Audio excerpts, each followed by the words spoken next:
নমস্কার, 7 EPIC news নেটওয়ার্কে আপনাদের স্বাগত। আগামীকাল সকাল থেকেই পানিহাটির গুরু নানক ডেন্টাল কলেজে শুরু হবে দমদম লোকসভা সহ বরানগর বিধানসভা উপনির্বাচনের ফল গণনা, যা নিয়ে রীতিমতো উদ্বিগ্ন প্রশাসন সূত্রে জানানো হয়েছে শুধুমাত্র দমদমের গণনা কেন্দ্রেই মোতায়েন থাকবে 2 কোম্পানি কেন্দ্রীয় বাহিনী এবং 11 কোম্পানি কেন্দ্রীয় বাহিনী ছড়িয়ে ছিটিয়ে থাকবে দমদম লোকসভা অঞ্চলে, যাতে ফল প্রকাশের পরবর্তী হিংসা না ছড়ায়। দমদম কেন্দ্রে মোট ভোটার ছিলেন 16,99,656 জন, যেখানে পুরুষ ভোটারদের থেকে মহিলা ভোটারদের সংখ্যা 23,431 জন বেশি। আর এই মহিলা ভোটারদের ভোটই ছিল রাজ্যের শাসক দল তৃণমূল কংগ্রেসের মূল টার্গেট, লক্ষ্মীর ভান্ডারের মাধ্যমে। কিন্তু বাস্তবে দেখা গেল পুরুষ ভোটারদের তুলনায় 15,659 জন মহিলা কম ভোট দিয়েছেন। সেক্ষেত্রে অবশ্যই চাপ অনুভব করছে তৃণমূল নেতৃত্ব।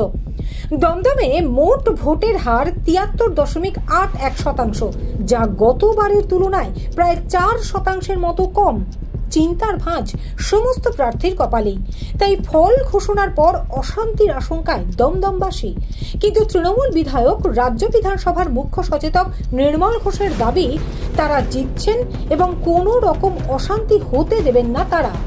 ভোটাররা নিশ্চয় থাকুক যে তৃণমূল কংগ্রেস সবসময় শান্তির পক্ষে এবং আমরা কখনোই অশান্ত পরিবেশের মধ্যে আমরা যাইনি। এবারও ভোটের পর আমরা শান্ত পরিবেশই আমাদের দলের কর্মীরা মানুষের স্বার্থে, জনগণের স্বার্থে, যারা আমাদের ভোট দেবে তাদের স্বার্থে আমরা সম্পূর্ণরূপে আমাদের দমদম লোকসভা কেন্দ্রের সবকটি বিধানসভায় শান্তপূর্ণ অবস্থা থাকবে, এতে কোনো সন্দেহ নেই। ভোটের ফল যাই হোক, ভোটের ফল তো আমরা জিতবো, এতে কোনো সন্দেহ নেই। সবাই জানে দমদমে আমরা জিতবো এবং এই যে 9টা হলো শেষ পর্যায়ে, শেষ দফায়, এই 9টার মধ্যে 9টাই তৃণমূল কংগ্রেস পাবে। কারণ আমি আগেও বলেছি, এখনও বলছি, মানুষের আস্থা এবং বিশ্বাস হচ্ছে মমতা ব্যানার্জির প্রতি এবং মানুষ চায় যে মমতা ব্যানার্জি তার হয়ে, তার সঙ্গে থেকে তাদের যে অভাব, অভিযোগ, দুঃখ, দুর্দশা, সামাজিকভাবে যে পিছিয়ে পড়া, তার থেকে মুক্তি পাওয়ার রাস্তাই হচ্ছে মমতা ব্যানার্জি। তাই জনতা মমতার সঙ্গে ভোটও আমরা দমদম কেন এই 9টি সিটি আমরা পাবো। কি বার্তা? আমাদের বার্তা হচ্ছে সবাই শান্ত থাকুন এবং জয়ের আনন্দ করুন, কিন্তু কারো যাতে কোনো নিরানন্দ না হয় সেটা আমাদের সবথেকে বড় দায়িত্ব, সেটা আপনারা পালন করুন। এটাই আমাদের দল, আমাদের দলের সর্বোচ্চ নেত্রী যেটা প্রত্যেকবার করেন, যে জয়ের আনন্দ যেন কাউকে নিরানন্দ না করে।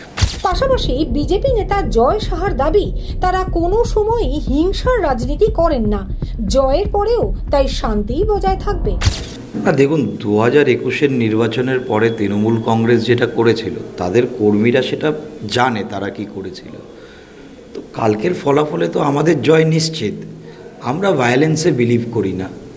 আমরা আমাদের তরফ থেকে কোনো রকমভাবে কোনো অশান্তি সৃষ্টি করার পক্ষপাতী নয়, আর আমরা সেগুলো করবও না। আর আমাদের কাছে যা খবর আছে, তৃণমূল কংগ্রেসের ম্যাক্সিমাম নেতারা অলরেডি টিকিট করে রেখেছে বাইরে ঘুরতে যাওয়ার জন্য। ওরা ঘুরে আসুক পরিবার নিয়ে, দমদম শান্ত থাকবে। ফলাফল যাই হোক না কেন, কি বার্তা? শান্তির পরিবেশ থাকুক। ভোটে যেই ফলাফল হবে সেটা মানুষের রায় হবে।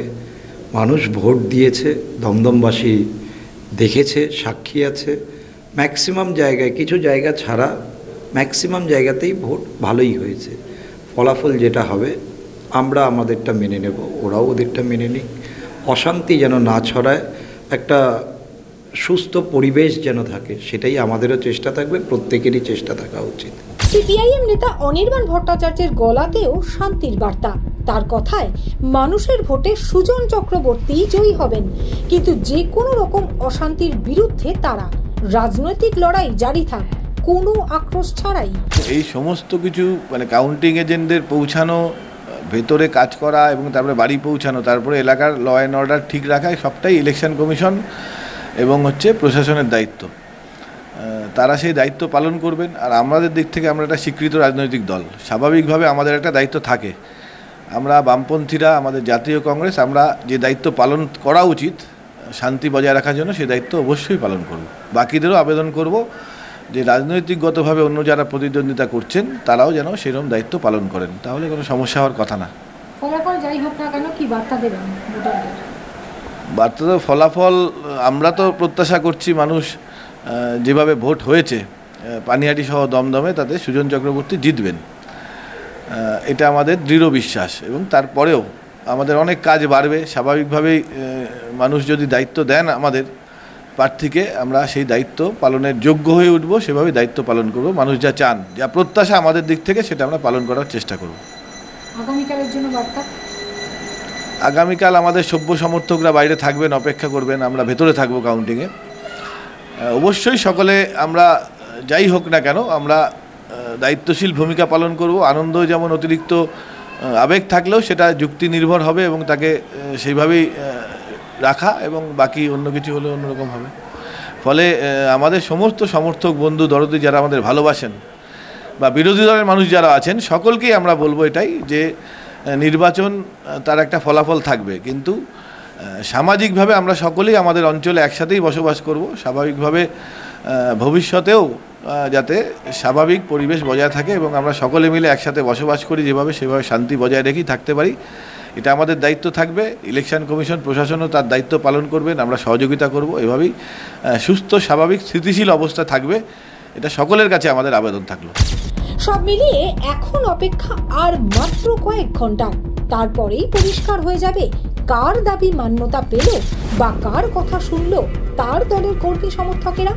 তবে আমরা চাই শান্তি, সহাবস্থান এবং হিংসা বর্জিত বিজয় উৎসব, সে যে দলেরই হোক না কেন। গৌতমী নাথ, শ্যামল পাল এবং মৃত্তিকা সেনগুপ্তের রিপোর্ট, 7 AVEC নিউজ নেটওয়ার্ক।